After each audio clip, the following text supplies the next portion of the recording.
Ele pode passar dos 200 quilos, um gigante dos rios, de volta às águas amazônicas.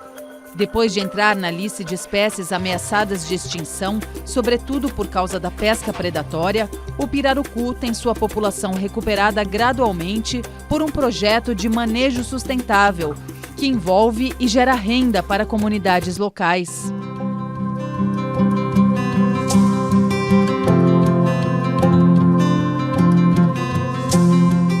No Repórter Eco de hoje, você acompanha o projeto que gera renda e emprego nas reservas extrativistas com a recuperação do pirarucu, peixe tradicional da Amazônia. E veja também: conheça os benefícios da agricultura orgânica, que utiliza fertilizantes naturais no plantio de verduras e legumes. E uma entrevista com Helena Nader, a primeira mulher a ocupar a presidência da Academia Brasileira de Ciências.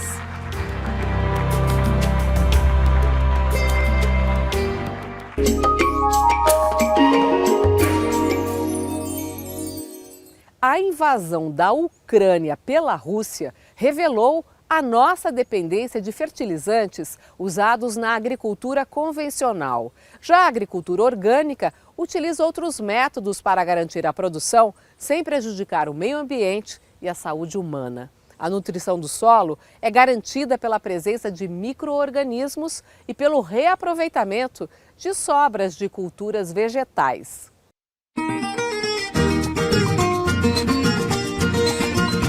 Coloridos e frescos, recém-saídos da terra. A colheita do sítio Catavento vai direto para feiras de produtos orgânicos. A imagem da sede, cercada de verde, dá uma ideia do trabalho realizado aqui. À frente dele, o agricultor Fernando Ataliba, seguidor da engenheira agrônoma austríaca radicada no Brasil, Ana Primavesi, especialista em manejo ecológico do solo. Ela morreu em 2020, depois de formar gerações de produtores conscientes da importância de ter a natureza como aliada da produção. Na agricultura orgânica, nós não podemos e não queremos usar agrotóxicos. E para não usar agrotóxicos, nós temos que nutrir as plantas de forma natural. Quando você usa esses fertilizantes químicos, que são esses importados, são nutrientes que são prontamente solúveis no solo. E por serem prontamente solúveis, eles desequilibram nutricionalmente as plantas. A consequência das plantas desequilibradas é que terá que ser usado o agrotóxico. A guerra da Rússia contra a Ucrânia trouxe uma série de questionamentos para o mundo. Aqui no Brasil se fala sobre a dependência de fertilizantes que são importados para uso na agricultura. Mas será que toda a agricultura precisa desse tipo de fertilizante? A gente está vendo aqui uma agricultura de base orgânica, agroecológica, que tem uma série de técnicas para garantir os nutrientes para o solo e para os alimentos. No sítio Catavento, o composto orgânico que alimenta o solo é produzido a partir de restos de culturas, partes de legumes e verduras que não são comercializados. A eles é acrescentado pó de rocha, à base de basalto e granito, que contém minerais fundamentais para as plantas. Esse material trazido de trator é a fonte de carbono fundamental para a mistura. Isso pode ser uma serragem de madeira, casquinha de árvore, podas da prefeitura, algum material que tenha uma relação de carbono-nitrogênio larga, porque isso vai se equilibrar a quantidade de amido muito grande que tem nas folhas das verduras e dos legumes. No regador, Fernando colocou o biofertilizante que borbulha aqui. É usada uma bomba de aquário para fornecer o oxigênio que os micro-organismos precisam para se multiplicar. Eles podem ter vindo de uma terra de floresta, rica em fungos e bactérias. E ao decompor a matéria orgânica e se multiplicar, eles tornam os nutrientes minerais acessíveis para serem absorvidos pelas plantas. Também podemos acrescentar, ainda para enriquecer, levedura de cerveja. Mas também precisamos de fonte de alimento para eles se multiplicarem. E aí a gente usa o melado de cana, que de certa forma ele é fácil da gente arrumar. Então é açúcar, mas uma série de coisas podem ser usadas aí nesse momento, como quirela de milho, com farinha de arroz, leite e o próprio esterco também, esterco bovino. O esterco bovino é especialmente rico em micro-organismos benéficos. Em 2 meses, o mau cheiro desaparece. O composto, com aspecto de terra vegetal, está pronto para ir para a área de cultivo, garantir a nutrição das verduras, legumes e frutas. Já as commodities brasileiras, como milho ou soja, produzidos em larga escala e destinados ao comércio externo, com preços regulados pela procura internacional, são dependentes dos fertilizantes. Isso vale para outras culturas, fruto da agricultura convencional, como arroz, feijão e laranja. Culturas de commodities que o Brasil exporta, né, que são feitas em larguíssima escala. O solo, de certa forma, ele é muito pobre em matéria orgânica e muito pobre em vida, em diversidade de micro-organismos. Você usa o NPK, que é o nitrogênio feito pela indústria química, pela química do petróleo. Uma parte a planta absorve, ela absorve involuntariamente, porque ele está na solução do solo, ela acaba às vezes absorvendo, muitas vezes em excesso. E uma outra parte, ela percola o solo e lixivia, ou seja, vai lá para as profundezas do solo, vai para os mananciais. Esse nitrogênio nos mananciais é muito prejudicial ao meio ambiente e prejudicial também à água potável que é extraída desses mananciais.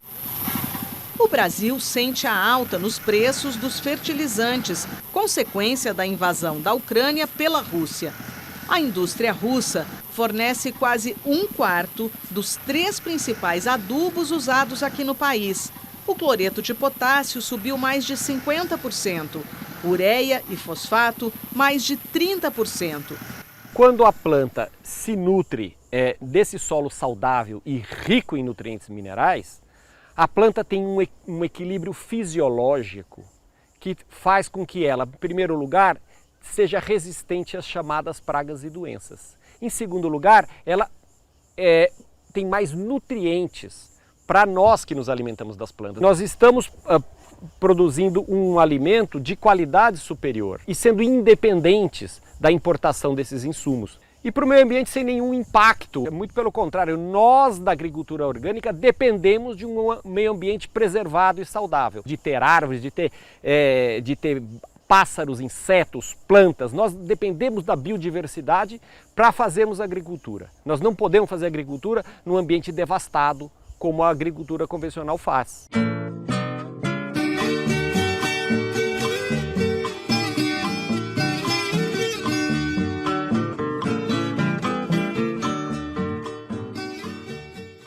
Vamos agora às notícias socioambientais que tiveram destaque.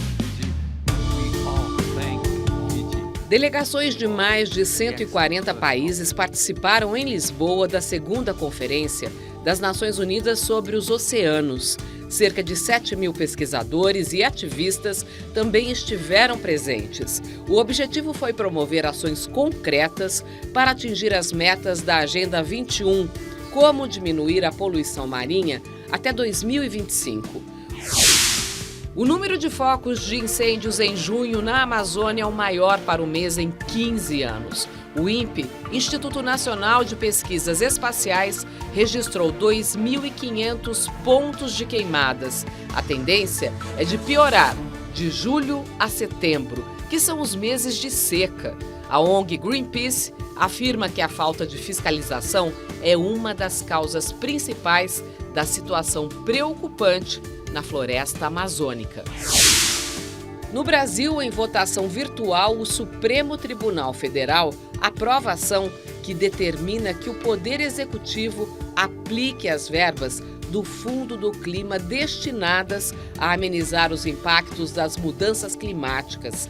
A maioria dos ministros entendeu que o governo foi omisso ao não usar integralmente os recursos do fundo.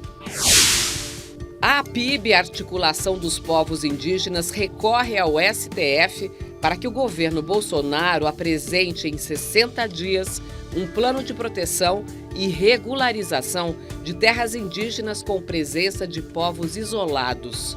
Com base nos assassinatos do indigenista Bruno Pereira e do jornalista inglês Dom Phillips, a associação alerta para os riscos de genocídio das populações de povos isolados e de recente contato. Novo Museu Indígena é inaugurado na cidade de São Paulo. O Museu das Culturas Indígenas é o primeiro museu pensado e conduzido por indígenas com verba do Estado.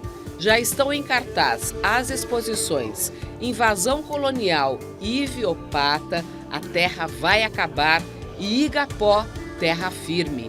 O novo espaço fica na rua Dona Germane Buchardi, 451 Água Branca, zona oeste da capital paulista. Em julho, a entrada é gratuita. Um bebê mamute é encontrado congelado no permafrost do noroeste do Canadá. É o exemplar mais bem conservado descoberto até hoje na América do Norte. Acredita-se que o animal mumificado da Era do Gelo seja do sexo feminino e tenha mais de 30 mil anos de idade. E aguarde, porque daqui a pouco tem entrevista aqui no Repórter Eco. Helena Nader, nova presidente da Academia Brasileira de Ciências, fala sobre a participação feminina nas pesquisas e destaca que o pensamento científico e a educação são fatores essenciais para a busca de soluções para os problemas da atualidade.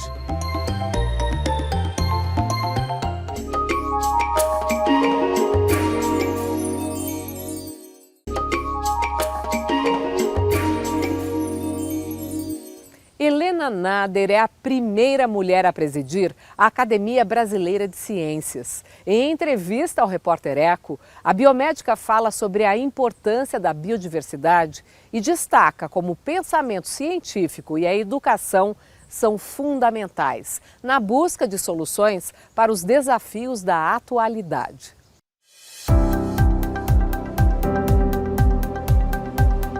Fundada em 1916, a Academia Brasileira de Ciências visa divulgar a produção científica no país. Pela primeira vez, depois de mais de um século de existência, elegeu uma mulher para o cargo de presidente. Uma conquista da biomédica e pesquisadora da Universidade Federal de São Paulo, Helena Nader. Para mim é uma emoção muito forte, uma alegria muito grande, mas também dá um pouco de tristeza, né? Porque a gente ainda está celebrando o fato de mulheres chegarem em determinadas posições. A biomédica dedicou a vida à ciência. Foi presidente da Sociedade Brasileira para o Progresso da Ciência de 2011 a 2017. Entre tantas contribuições, muitas são relacionadas à pesquisa, mas também à luta pela igualdade nas universidades públicas. Eu não gosto do nome cota, porque cota sempre traz como reserva de mercado, e não é isso. É um acerto de contas com uma população que o Brasil escravizou. Coisas que me deram alegria são tantas. 13 anos lutando para ter uma lei de acesso à biodiversidade e conhecimentos tradicionais. Finalmente ela saiu, não foi a lei que a gente queria, ela tem que ser melhorada, mas a gente conseguiu. A Lei Aroca, 12 anos tramitando, que é para a experimentação envolvendo animais e métodos alternativos. O marco legal da ciência, tecnologia e inovação. Então, são várias coisas, e eu digo, é uma contribuição que também eu estou deixando como um acerto de contas, no sentido, olha, sociedade, você que paga meu salário, eu estou tentando te dar um retorno. O interesse pela área científica foi despertado ainda criança pelos pais, mas principalmente na escola, junto aos professores. eles me instigaram, desde pequenininha, a tentar entender o mundo ao teu redor. E sempre, quando a gente fazia perguntas, eles não achavam que eram perguntas bobas ou perguntas muito profundas. Sempre buscavam respostas ou nos fazer buscar a resposta. A trajetória de Helena Nader fez com que a pesquisadora se tornasse defensora do amplo acesso ao ensino no Brasil. Se você não tem o início, que é a educação, você não vai ter ciência, nem tecnologia, nem inovação. Mais sério, você não vai ter cidadãos. Então, você tem que ensinar, desde pequenininho até a universidade, a buscar soluções. E aí o pensamento científico, você percebe a importância? O indivíduo que sabe buscar, que sabe inquirir, isso é muito, muito importante. O que falta para a gente conseguir atingir a igualdade, seja ela de gênero, seja ela racial, de oportunidades? O que falta no Brasil? Falta muita coisa, viu? Infelizmente. Em relação à educação, uma educação que realmente leve à cidadania. Por que eu defendo o ensino de ciências das crianças desde pequenininho? Porque o questionar, o entender, cria o raciocínio, não criam dogmas. Mas nós temos que ter um reolhar de toda a educação, mas não dizendo, agora eu vou olhar a pré-escola, não. Eu tenho que olhar da pré-escola até a pós-graduação e ver quais são as reformas que eu preciso ter para a sociedade do século XXI. Nós já estamos no ano 2022 e nós tivemos, devido à pandemia, um retrocesso em todas as áreas. Não é dizer que é só na escola, no ensino médio, né, ou desde a pré-escola. Na graduação também. Qual é hoje o papel das mulheres na ciência brasileira?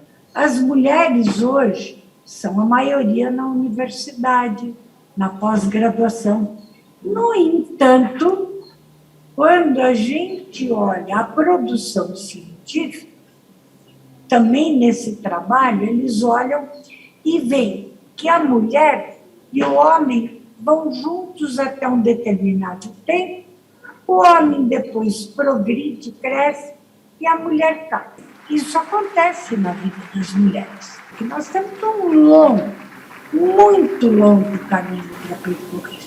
Eu saúdo a ocupando uma das posições mais importantes do campo científico e à frente de um grupo de profissionais na Academia Brasileira de Ciências, ela sonha com um país mais inclusivo. Eu não aceito que educação e ciência sejam gastos. Em todos os lugares do mundo é considerado investimento, até pelo Fundo Monetário Internacional. Até quando eu leio os relatórios, eu diria, nunca pensei que o Fundo Monetário Internacional pudesse ter esse olhar, e está tendo. Então, eu vou lutar por isso.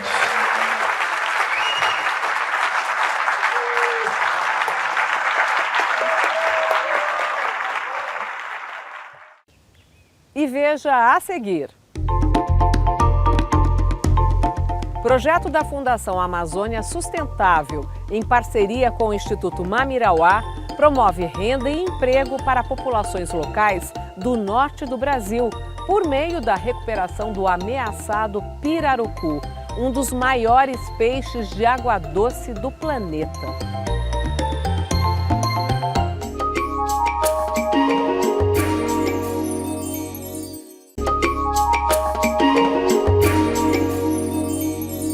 A pesca ilegal do pirarucu coloca em risco a espécie e alimenta o crime organizado, como o que ocorre na região do Vale do Javari, oeste do Amazonas. Cenário do crime brutal contra o indigenista Bruno Pereira e o jornalista inglês Dom Phillips. Projeto da Fundação Amazônia Sustentável, em parceria com o Instituto Mamirauá, gera renda para comunidades e esperança de recuperação do peixe tradicional do norte do país.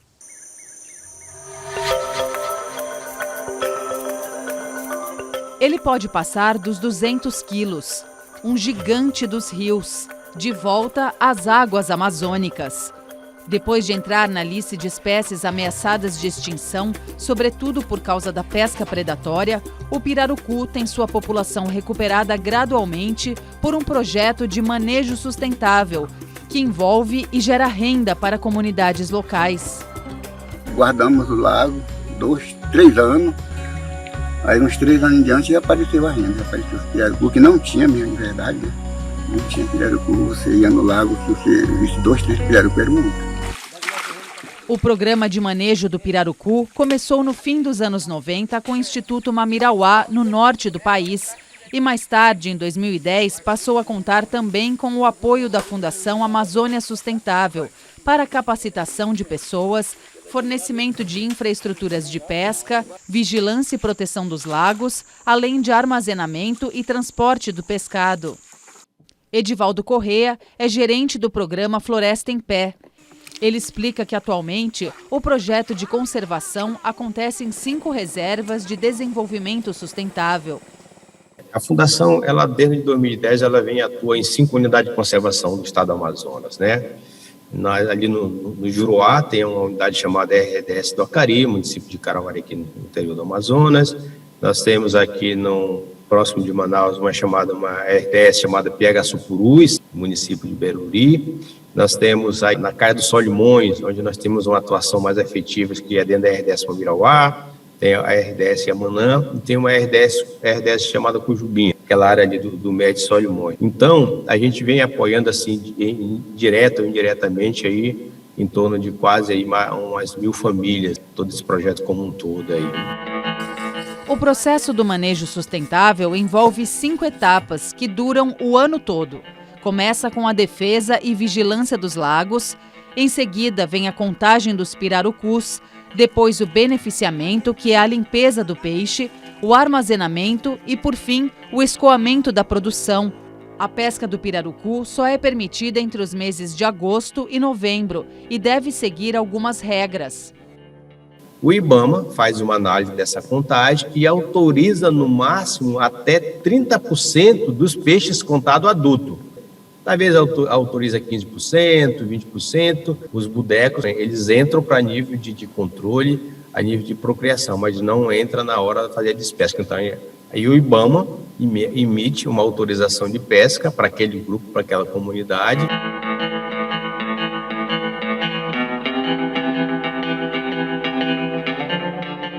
Mesmo com as restrições, a pesca ilegal segue acontecendo. Em uma área vasta e com tantos pontos isolados como a Amazônia, falta fiscalização.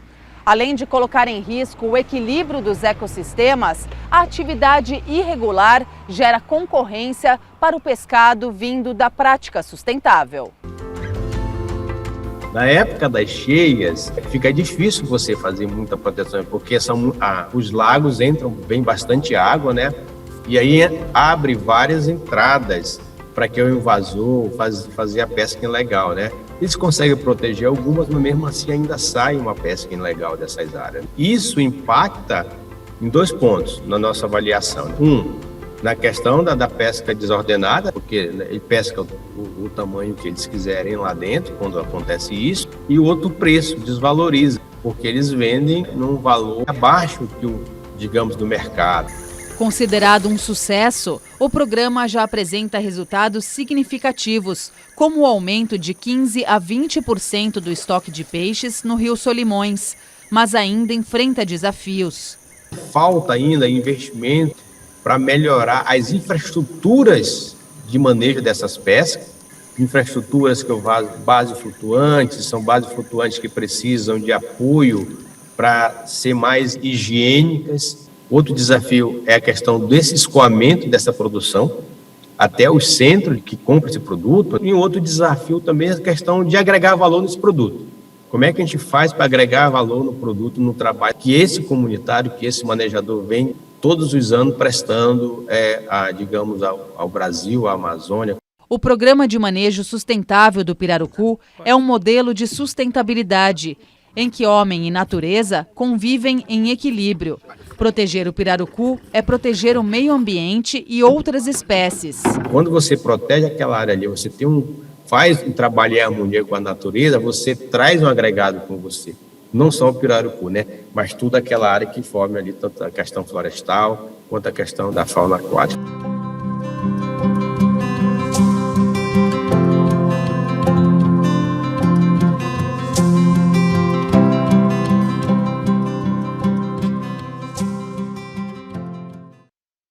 E o Repórter Eco de hoje fica por aqui, torcendo para que o projeto do manejo do pirarucu se amplie para evitar a extinção de um dos peixes mais tradicionais da Amazônia. A gente se encontra no próximo programa. Até lá!